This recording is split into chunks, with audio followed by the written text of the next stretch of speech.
નમસ્કાર, પ્રાર્થના સંદેશ ન્યૂઝમાં આપનું સ્વાગત છે। ખંભાતમાં વળતર વિના હાઈટેન્શન લાઈન નાખતા વિવાદ, તંત્રની તાનાશાહી સામે આપે આંદોલનની ઉચ્ચારી ચીમકી। આણંદ જિલ્લાના ખંભાત તાલુકાના ગુડેલ ગામના ખેડૂત જેમના ખેતરમાંથી પ્રાઇવેટ વીજ કંપનીઓ દ્વારા હાઈટેન્શન લાઈન કોઈ જ વળતર મળ્યું નથી કે બાંહેધરી પણ મળી નથી, જેવા આક્ષેપો ખેડૂતો કરી રહ્યા છે। જ્યારે બીજી બાજુ ખેડૂતો સામે જો ખેડૂત વળતર માટે અવાજ ઉઠાવે તો ખોટી અરજીઓ કરી પોલીસ પ્રશાસનનો ખોટો ઉપયોગ કરી ખેડૂતોને ડરાવી ધમકાવી એમનો લોકશાહી મુજબ બોલવાનો અધિકાર છીનવી લેવામાં આવે છે અને બળજબરીપૂર્વક ખેડૂતોના ખેતરમાં હાઈટેન્શન લાઇનનું કામ કરવામાં આવે છે, જેવા આક્ષેપો પ્રાઇવેટ વીજ કંપનીના કોન્ટ્રાક્ટરો સામે દેડા ગામના ખેડૂત સહદેવભાઈ ગોયલ દ્વારા કરવામાં આવેલ છે। જો આ વાત સત્ય હોય તો વર્તમાન સરકારની તાનાશાહી સામે આવનાર સમયમાં ખેડૂતોના હિતમાં આપના નેતાઓ દ્વારા ખંભાત રૂરલ પોલીસ સ્ટેશનમાં આજરોજ આંદોલનની પણ ચીમકી ઉચ્ચારવામાં આવી છે। ખંભાત તાલુકાના ખંભાત પોલીસ સ્ટેશનની અંદર ઉપસ્થિત છીએ। ખંભાત વિસ્તારનો ભાલ વિસ્તાર છે અને ભાલ વિસ્તારની અંદર હાઈ ટેન્શન લાઇન ખેડૂતોના ખેતરોમાંથી જઈ રહી છે, જેના કારણે ખંભાત તાલુકો હોય કે આગળ જ્યાંથી પણ આ લાઇન હાઈ ટેન્શન લાઇન આવતી હોય, આ બધા જ ખેડૂતો કેટલાય ખેડૂતો હેરાન પરેશાન છે અને એ મુદ્દો આજે રજૂ કરીએ છીએ। માનનીય આણંદ જિલ્લાના કલેક્ટર સાહેબ અને માનનીય જે તે લાગતા વળગતા અધિકારીઓ હોય એ બધા અધિકારીઓ આ ખાસ નોંધ લે। આ ખેડૂત છે જે પોતે સહદેવસિંહ ગોહિલ ગુડેલ ગામના વતની છે, જેમના ખેતરમાંથી બે સર્વે નંબરમાંથી આ હાઈ ટેન્શન લાઇન જઈ રહી છે। માનનીય કલેક્ટર સાહેબે હુકમ પણ આપ્યો છે, જે લોકશાહી ઢબે જે કલમ છે એ કલમનો ઉપયોગ કરી અને જે પણ એમને હુકમ આપ્યો છે અને એમાં સ્પષ્ટપણે એવું છે કે તમે ખેડૂતોને મહત્તમપણે નુકસાન થાય, વધારે નુકસાન ના થાય, ખેડૂતોને વધારે નુકસાન ના થાય એ મુજબ ત્યાં કામ કરવાનું છે। જે ખેતરનો શેઢો છે એ શેઢા ઉપર આ થાંભલા નાખે અને ત્યાં જ આ કામ થાય, આ પ્રમાણેનું કલેક્ટર સાહેબનો હુકમ છે, તો એ બધા માન્ય રાખે છે, આમાં કંઈ ઉપરવટ જવાની જરૂર નથી। પરંતુ એ હુકમની અંદર, એ કલમની અંદર એવી કોઈ જોગવાઈ લખેલી નથી કે ખેડૂતના ખેતરની અંદર જે નુકસાન થાય એ કામ કરતાં પહેલાં વળતર આપ્યા સિવાય કામ કરે એવી કોઈ જોગવાઈ લખેલી છે નહીં। ખેડૂતોને વળતર પહેલાં મળવું જોઈએ અને ત્યાર પછી જ કામ થવું જોઈએ, આવું પણ અંદર લખેલું નથી। કલમ નંબર 11ના અધિકાર મુજબ ખેડૂત એની પોતાની લોકશાહી ઢબે લડત લડી જ શકે, તેમ છતાં પણ આ ખેડૂત ત્યાં આગળ જ્યારે કામ કરે, આ લોકો પોલીસ પ્રશાસનનો દુરુપયોગ કરે અને દુરુપયોગ કરીને જ્યારે ત્યારે એનકેન પ્રકારે આવા અનેક ખેડૂતો ઉપર ખોટી અરજીઓ કરે અને અરજીઓ કરીને એમને ડિટેઇન કરીને પોલીસ સ્ટેશનમાં લાવવામાં આવે અને જેના કારણે ખેડૂતો બાપડા બિચારા ડરી જાય। આ ડરના કારણે ખેડૂતો બોલે નહીં, પરંતુ એવું જાણ મુજબ એવું જાણવા મળ્યું છે કે આ ખેડૂતોએ કલેક્ટર સાહેબના હુકમનાથી થોડા અગેન્સ્ટ થોડું દુઃખ વ્યક્ત કરી અને એમને ડિસ્ટ્રિક્ટ કોર્ટની અંદર પોતે આ અરજી કરેલી છે। હવે ડિસ્ટ્રિક્ટ કોર્ટનો કોઈ જ હુકમ હજુ આ લોકોને હાઈ ટેન્શન લાઇન નાખવા માટે મળ્યો નથી, મંજૂરી મળી નથી, એ પહેલાં આ લોકોએ એનકેન પ્રકારે કામો ચાલુ કરી દીધા છે।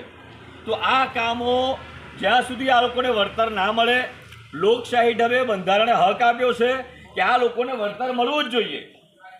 જે સરકારી જંત્રી છે એ જંત્રી બધે અલગ અલગ હોઈ શકે, તો એ જંત્રી મુજબ જે તે ધારાધોરણ મુજબ જે વળતર મળે એ ચોક્કસપણે વળતર જાહેર કરે અને વળતર જાહેર કરવાની પણ કોઈ નોટિસ નથી મળી, કામ કરવાની પણ કોઈ નોટિસ નથી મળી અને આ લોકોને બહારથી આવેલા લોકો ખોટી રીતે અરજીઓ કરીને ધમકાવે છે, ડરાવે છે અને જેના કારણે આજ રોજ ખંભાતના આ રૂરલ પોલીસ સ્ટેશનની અંદર અમે ઉપસ્થિત થયા છીએ। આવનારા સમયમાં જો આની આ પરિસ્થિતિ ઊભી રહી તો ચોક્કસપણે આ બાપડો બિચારો ખેડૂત ખેતીવાડીમાંથી ખૂબ મોટું નુકસાન થવાનું છે। અહીંયા ધાન્ય વર્ગના પાકો થાય છે, ડાંગર થાય, ઘઉં થાય, ચણા પાકે, ખેડૂત બિચારો 12 મહિનામાં ઘણીવાર નુકસાનો વેઠે અને આવી જ્યારે કંપનીઓ આવે, આ જે કંપની છે એ પ્રાઇવેટ લિમિટેડ કંપની છે। આ પ્રાઇવેટ લિમિટેડ કંપનીની અંદર સરકારનો હિસ્સો ચોક્કસ હોઈ શકે, પરંતુ આ કંપની એ સરકારી કંપની નથી। જે તે નુકસાન થાય, જે તે વળતર ચૂકવવાનું થાય એ કંપનીએ જ ચૂકવવાનું છે। તો સરકારે આની અંદર કઈ રીતે દાખલ થઈ અને આવા ખેડૂતોને હેરાન કરે છે મારે જણાવવું છે।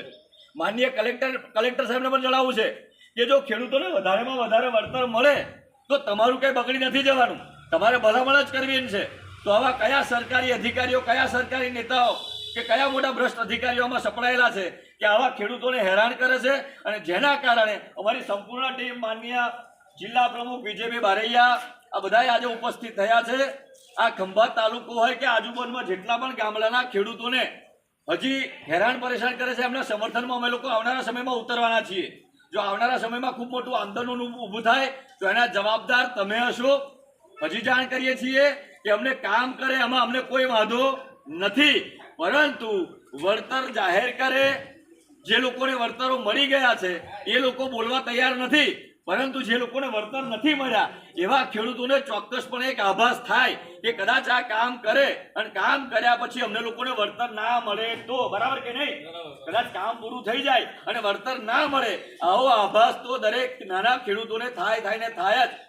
આજે કોઈના ઉપર બંદૂક ફોડે ખભા ઉપર મૂકીને, તે સહદેવસિંહજી ગોહિલ છે, આજે અમને અવાજ ઉઠાયો, કાલે આ બોલ્યા. જો અમનો અવાજ દબાઈ દેવામાં આવશે તો જેટલા પણ ખેડૂતો લાઈન નખાય છે એ બધા ખેડૂતો દબાશે. એટલે આજે જાહેર કર્યું છે, કોઈએ દબાવવાની જરૂર નથી.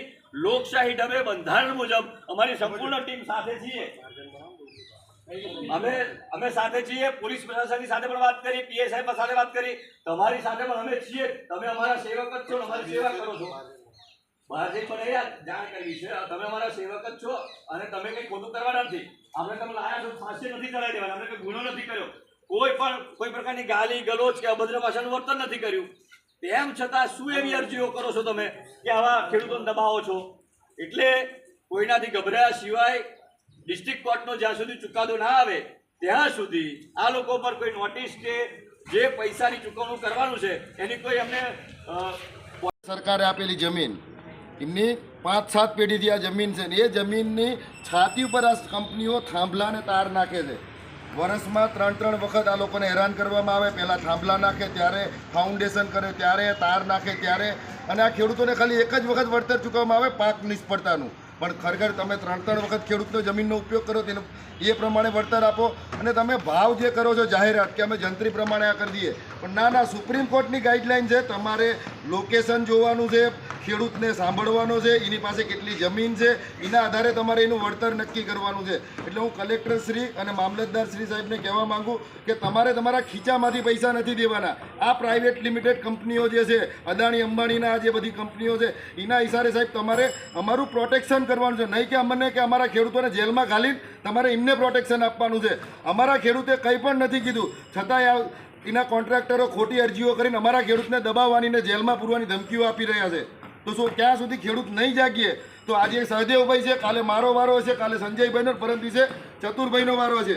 એટલે હું દરેક ખેડૂત મિત્રોને કહું, જ્યાં પણ આપણો અવાજ દબાતો હોય, સરકાર ના સાંભળતી હોય, આ લોકો ના સાંભળે તો સામે આવો, બોલો, તો જ તમને યોગ્ય વળતર મળશે. બાકી આ લોકો 2-4 ભેગા થઈને તમને નજીવું વળતર આપીને ભીંડલું વાળીને જતા રહેશે. અને જેમ સંજય રાજે વાત કરી એમ કે ભાઈ કોઈ એવી જોગવાઈ નથી કે તમે કામ ચાલુ ડાયરેક્ટ કરી શકો ને, એ વાત સત્ય છે. જમીન સંપાદન નિયમ મુજબ પહેલાં પૈસા ચૂકવાય પછી જ માલિકી થાય. એટલે કે કોઈ પણ પ્રોપર્ટી તમે વેચો, દસ્તાવેજ કરો, પછી જ ટ્રાન્સફર થાય. તો એને મૂડી કે હવે જ આપ્યા વગર તમે જમીન ઉપર કબજો કરીને કે દાદાગીરીથી પોલીસ પ્રશાસનનો ઉપયોગ કરીને કામ કરી શકો નહીં. એટલે ખેડૂત મિત્રોએ આ બાબતમાં જાગવાની જરૂર છે. આપણી 50 લાખની જમીન 5 લાખ રૂપિયાના ભાવની કરી નાખે છે, થાંભલો છાતી ઉપર મૂકીને ખેતરની. તો આ વસ્તુમાં આપણે જાગૃતતા લેવાની છે કે આ જમીન તમારી 2-5 વર્ષમાં હાઈવે નીકળે છે. આપણે જમીન જે 10 લાખની છે 50 લાખની થવાની છે. મારું નામ સહદેવસિંહ દિલુભા છે, હું ગામ ગુડેલનો વતની છું. મારો 255-256 હું ખેડૂતનો ખેતી છે મારી. બસ વિદ્યુત ફોન થાંભલાવાળા મારામાં બળજબરીથી આવી મારામાં થાંભલો નાખે છે અને મારા ધા ધમકી આપો છે કે ભાઈ થાંભલો તમારે નાખવા દેવો પડશે. બરાબર, મને કંઈ વળતર હજુ કશું આપ્યું છે કે નક્કી નથી કરતા, અને બસ આવડી દાઈને નાખી જાય છે અને પોલીસ બંદોબસ્ત લઈને આવે છે. આજ મને લઈ ગયા હતા પોલીસ સ્ટેશન કે તમારા ઉપર અરજી થઈ છે, તમે આવો. તો બસ હું એ પૈસા લઈને પાછો આવ્યો. મને સાહેબે પૂછ્યું કે તમે શું કર્યું? સાહેબ મેં કંઈ કર્યા વગર તોય મને આવડી દે હેરાન કરે છે. પ્રાર્થના સંદેશ ન્યૂઝની તમામ લેટેસ્ટ અપડેટ્સ માટે ચેનલને હમણાં જ લાઈક, શેર અને સબસ્ક્રાઇબ કરો.